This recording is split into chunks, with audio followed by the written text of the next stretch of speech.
Kembali lagi di Keluh Kesah 18 plus. Oh, ini udah part berapa? Part 2. Oh, part 2, guys. Part satunya aku juga, ini juga nih ada yang lain.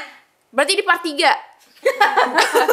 Ini part 3 ya. Jadi di sini kita mau ngebahas soal titik terendah dalam hidup. Betul. Waduh. Contohnya tuh titik terendah kayak gimana sih, Kak? Jadi titik terendah tuh misalnya titik terendah aku sekarang muka aku lagi Bell's palsy. Aku jadi susah ngomong. Tapi ini bukan titik terendah sih sebenarnya. Kok kamu ngetawain nggak boleh, Kak? Aku tahu titik terendah kamu apa. Udah, oke.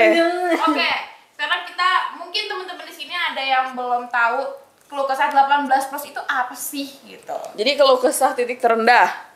Enggak banyak ya. Oh. Itu cuma di sini aja di rendah itu. Oke. Terendah. Oh. Tapi kalau kesah tapi keluh kesah 18 plus ini itu sebenarnya menceritakan tentang teman-teman di Lovable yang udah melewati usia 18 tahun dan udah ngelewatin banyak hal. Jadi 18 plus itu bukan ngarah ke sana ya guys, tapi lebih ke proses pendewasaan gitu. Makanya namanya keluh kesah 18 plus. Nah, temanya hari ini adalah titik terendah dalam hidup gitu. Nah, mau tanya di sini ada Kadia, ada Alia, ada Zawa, ada Rahma, dan ada aku, ada Givi. Masing-masing tuh titik terendahnya apa sih dan gimana caranya bisa lewatin titik terendah itu? Aku pakainya koma terendah. Bukan titik. Emang boleh atas gimana ini? Oke, boleh dari Kadia dulu titik terendah. Jangan dari aku dong. Dari awal deh. Dari yang paling muda awak. Kalau aku titik terendahnya mungkin ini buat sebagian orang titik terendah aku tuh biasa aja, tapi menurut aku ini titik terendah aku selama hidup 22 tahun. Waktu itu aku tuh kalau titik terendah aku tuh nggak dapat magang waktu itu. Jadi temen-temen tuh udah pada dapat magang, terus aku belum dapat magang. Nah itu aku mulai ngurung diri, nggak mau ngomong sama siapa aja. Terus juga nggak mau balas chat siapapun, apalagi ngomongin masalah kuliah. Jadi itu titik terendah aku nggak dapat magang pas kuliah, takut nggak lulus. Maafin aku ya, aku nggak tahu waktu itu. Mana temennya nih? Terus kamu ngelaluin itu gimana? Ngelaluin itu pertama sih mulai terbuka lagi sama teman-teman, mulai coba cari lagi, coba-coba biar nggak putus asa. Kayak ya udah nih yang lain juga beberapa belum ada yang dapet karena aku orangnya panikan, jadi kayak bisa kok bisa dapat. Akhirnya chat temen, terus akhirnya temen ngasih tahu kalau misalnya bisa kok daftar di sini. Akhirnya terima deh magang di udah daftar magang di Lovable tapi nggak terima. Udah itu dong. Oke. Alia sekarang. Kalau aku titik terendah aku sama kayak perkuliahan, tapi aku tuh pas ngerjain tugas akhir sih. Itu bener-bener separah itu, sampai menurut aku masalah keluarga aku tuh sama masalah TA aku tuh beratan masalah TA, karena aku tuh sampai aku tuh di titik aku tuh pengen aku mati aja deh kayaknya daripada aku ngerjain TA. Itu sampai aku berkali-kali pengen aku ngomong ke orang aku mati aja deh, aku udah gak sanggup lagi gitu. Kayaknya aku nggak bisa ngelewatin ini, sampai aku tuh udah mikir cara aku mati gimana ya biar aku nggak usah ngerjain TA. Sampai aku tuh mikir udah nggak usah mikirin besok deh, besok aku udah mati kok, nggak usah ngerjain TA. Itu menurut aku itu berat banget sih. Itu maksudnya kayak revisi terus. Enggak, aku tuh susah ngerjainnya karena TA aku tuh berantakan lah, ibaratnya tugas akhir aku tuh berantakan. Itu guys. Tapi melewatinya karena dikuatin sama teman-teman, sama kayaknya nggak tahu ya, lama-lama kelar juga gitu. Kalau aku biasa, tapi kebanyakan ada dua sih. Yang pertama mungkin itu kalau nggak ada duit ya saya. Siapa yang punya nggak ada duit gitu. Ya, yang kedua mungkin pernah kayak berhenti buat percaya sama siapapun gitu loh. Kita ngelakuin 1000 hal buat dia, tapi ternyata dia cuma ngasih satu hal buat kita yang berlebihan gitu. Terjadi sih, itu sering terjadi di kota-kota besar. Udah itu aja. Terus ngelewatin itu gimana? Ngelewatin hal itu? Ngelewatinnya ya berhenti untuk berekspektasi sama manusia. Terus jangan berlebihan, kalau oversharing jangan terlalu oversharing lah pokoknya. Susah sih. Ya udah itu aja. Oke, Kadia. Oh iya. Aku berat banget lagi. Jadi Kalau kalau yang lain kan nggak tahu sih, kan bisa aja kan kalau menurut mereka kan emang itu berat ya. Kalau aku sebenarnya ada dua sih. Titik terberat aku adalah waktu melihat pertama kali ayah aku nangis. Karena ayah aku tuh orangnya kuat banget, Madura coy. Maksudnya gimana sih, kayak laki gue gitu. Pokoknya gue nggak pernah ngeliat bokap gue nangis, nggak pernah ngeluh, nggak pernah apa segala macem. Sampai di suatu ketika di bulan Ramadan itu dia pulang, mau nangis. Ya, emang itu yang kamu mau kan untuk konten ini. Pas dia pulang dari sholat Id, itu kan pulang kan, gue sama anak-anak gue, nyokap gue, adik-adik gue tuh semuanya nungguin, kok bokap gue lama banget. Biasanya tuh jam 7:30 atau jam 7 kan udah di rumah gitu kan. Maksudnya dia kenapa salaman-salaman sama orang di masjidnya selama itu. Terus bahkan udah ada tamu dateng mau salam-salaman. Nah, bokap gue tiba-tiba dateng, dia sujud di teras. Kan oversharing, ya. Dia sujud di teras terus dia nangis sekencang itu, kayak orang abis dicopet. Kayak orang abis kehilangan, ada yang meninggal gitu nangisnya. Nggak tahu kenapa. Terus pas masuk, karena bokap gue sering bercanda sama anak-anaknya, sama tamu yang datang dikirain bercanda. Bali, jangan bercanda gitu-gitu. Beneran nangisnya. Kencang banget. Terus adik gue yang kuat-kuat itu, yang cowok-cowok itu juga jadi ikutan nangis. Karena nggak pernah tuh ngeliat itu. Terus bokap gue sih cuman ngeluarin satu kalimat kayak, dia tuh worry kalau dia nggak ada anak-anaknya gimana gitu doang. Itu Tiba-tiba. Karena dia ngerasa kayak takut kurang ngasih banyak hal gitu buat anaknya tuh hidup lebih enak kayak gitu. Nahan banget nih nangisnya, say. Karena gue sebagai anak pertama nih, balik lagi, bukan masalah 18 plus, dia udah di atas 18, tapi gue ngerasa karena gue anak pertama, jadi gue kayak kayaknya itu beban nggak bisa orang tua sendiri doang yang pegang. Gue sebagai anak pertama tuh juga harus bantu gitu. Makanya agak sedih kalau misalkan gue di umur segini tuh belum bisa ngasih banyak hal gitu ke keluarga gue, bukan ke orang tua doang ya, ke keluarga gue sendiri gitu. Sangat deep ya. Udah itu aja deh. Satu lagi kayaknya. Gak mau satu lagi please. Yang satu lagi tuh sebenarnya gue pernah dibully waktu SMA. Jadi di SMA itu emang gue nggak tahu sih anak-anaknya kayak gimana. Tapi gue pernah upload di Facebook itu pakai ala-ala Sabrina gitu. Terus foto gue dilaporin ke BK. Padahal itu tuh kalau anak Jaksel di luar sana sering pakai Sabrina itu. Emang sih itu Islami school sebenarnya, cuman kan cuman pakai kerudung pas di sekolah aja anak-anaknya kebanyakan, nggak itu. Dari gue pakai itu terus dilaporin sekolah, terus bokap gue dipanggil ke. Kok aneh sih kayak Iya, gue juga nggak ngerti kenapa kayak. Dan gue pernah pakai behel aja dibully, kayak nggak pantas pakai behel segala macem. Terus sumpah gue yang bikin gue bete adalah kenapa harus disampaikan ke guru, terus gurunya manggil orang tua gue. Kasian. Tapi anehnya bokap gue nggak marahin gue sama sekali. Enggak, biasanya gini, bapak dipanggil nih sama keluarga sama itu kamu buat datang. Ini tuh gue nggak tahu, tiba-tiba bokap gue udah di sekolah dikasih tahu kalau misalkan gue upload Facebook yang ininya Sabrinanya pun nggak nyampe bawah banget, yang benar-benar Sabrina biasa kayak gitu. Terus dan itu gue udah SMA, bukan yang anak bocil SMP kayak gitu. Dan itu tuh benar-benar bikin gue sakit hatinya sih, bukan main ya. Terus dan yang paling gue bete adalah setiap gue sakit itu selalu di chat sama anak-anak kayak, bisa lu bales kan lu sakit gitu.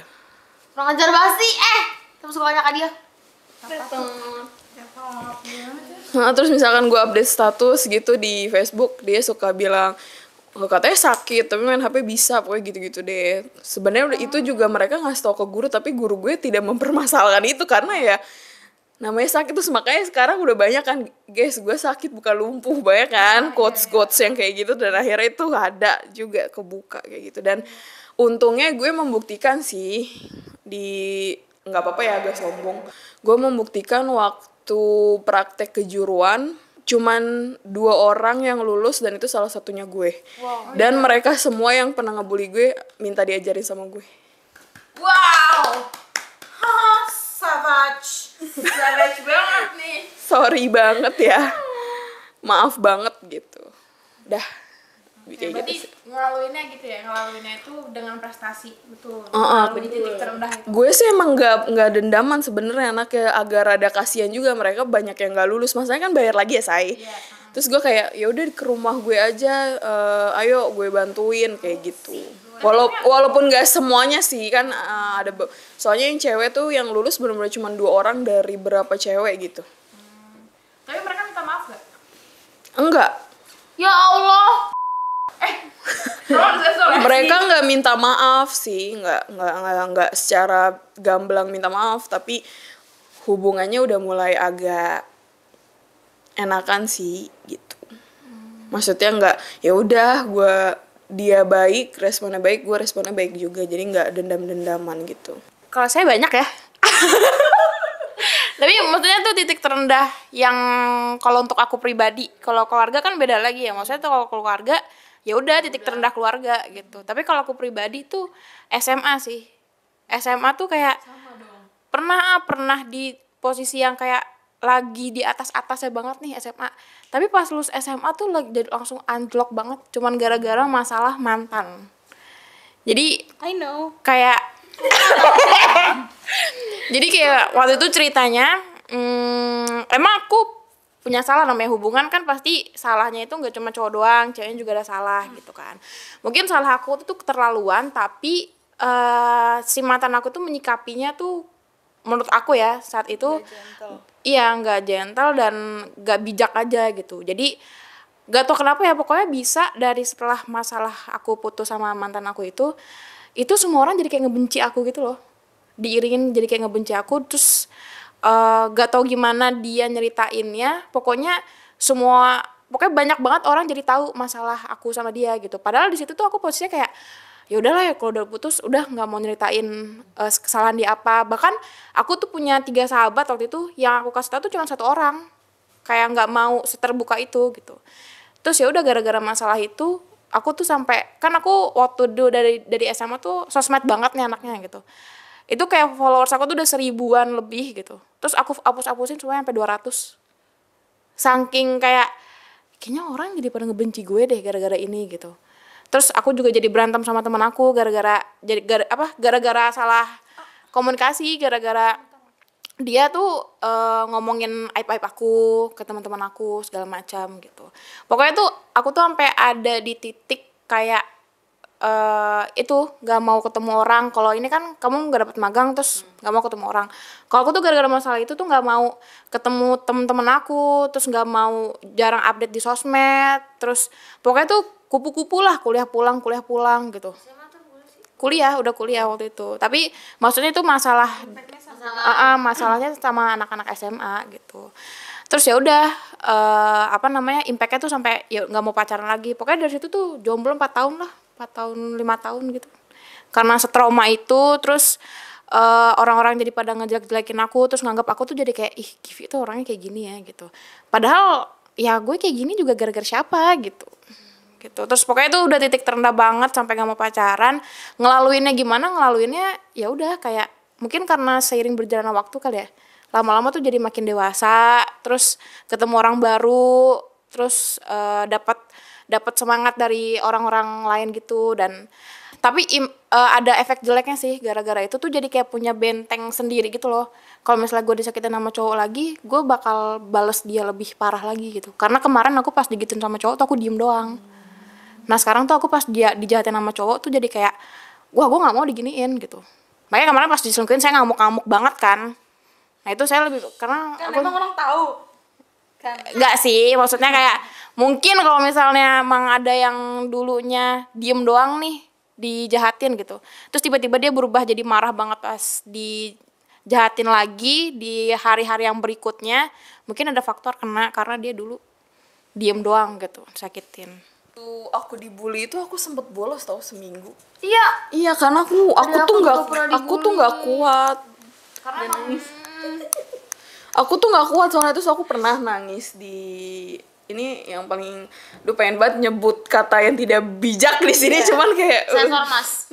yang paling itu aku nangis di kelas terus mereka keluar. Nah yang sahabat aku banget tuh ngomong yang nyebelin banget dan yang bukan sahabat aku malah ngasih tahu aku, tahu nggak pas tadi lu nangis ya, mereka kan keluar nih terus mereka ngomongin ya nangis lagi anaknya gitu. Jadi tuh kayak teman aku malahan yang aku ngerasa deket banget itu malah kurang, yang nggak deket itu malah support sama aku. Kacau deh itu tuh bener-bener tuh akhirnya tahu kali kalau itu udah jahat banget. iya aku izinnya sakit terus kan ke guru aku terus akhirnya nelfon ke ibu aku lagi di warnet. Oh iya bener-bener lagi di warnet bolos yang ada di TV-TV ke warnet tuh aku ngalamin. Aku juga. Sumpah bener-bener. Terus ibu aku nelfon, Yan kamu gak sekolah? Tuh gue langsung kayak shit. tapi emang dibully tuh emang ini sih. Karena kalau di SMA aku semuanya tuh kena bully. Nggak aku doang, cuman cara bully mereka tuh freak. Se-freak itu makanya sampai teman aku ada salah satu tuh yang bentak-bentak yang giniin meja gara-gara tuh dia nggak suka dibulinya kayak gitu banget. Serba salah kayak kamu nih upload di Twitter pakai bahasa Inggris. Terus nilai TOEFL kamu ternyata nggak sebagus itu tuh bisa dibully. Diomongin gila ya. Itu Iya, padahal Ada satu orang tuh yang kepalain Kak. iya biasanya ada. Padahal kan kalau upload bahasa Inggris kan bisa ditranslate dulu gitu. Sedangkan kalau ujian kita tidak bisa translate gitu kan. Nah itu tuh yang luar biasa. sekolahnya serem dah sampai sekarang ya sekolahnya begitu. Nggak tahu sih. Soalnya kalau di sekolah aku tuh SMK aku swasta aku sampai itu tuh nggak pernah ada pembelian sampai orang-orang jadi banyak yang mau masuk sekolah aku gitu loh orang-orang yang begitu kekurangan itu karena sekolah aku tuh nggak akan dibully. Pernah nggak ngerasa insecure dan ngerasa insecure sama apa? Kalau aku jujur aku jarang banget ngerasa insecure. Apalagi semenjak kuliah aku jarang banget insecure karena menurut aku sombong aja sih. Gak boleh jarang insecure. Terus aku tuh paling SMP pernah insecure sama cewek-cewek yang pakai kerudung karena aku juga mau gitu nggak pakai kerudung. Jadi kalau itu ya sama orang yang bisa masuk sekolah yang dia pengenin kayak SMA negeri, SMP negeri. Aku tuh nggak pernah masuk sekolah yang aku pengenin soalnya sampai sekarang gitu.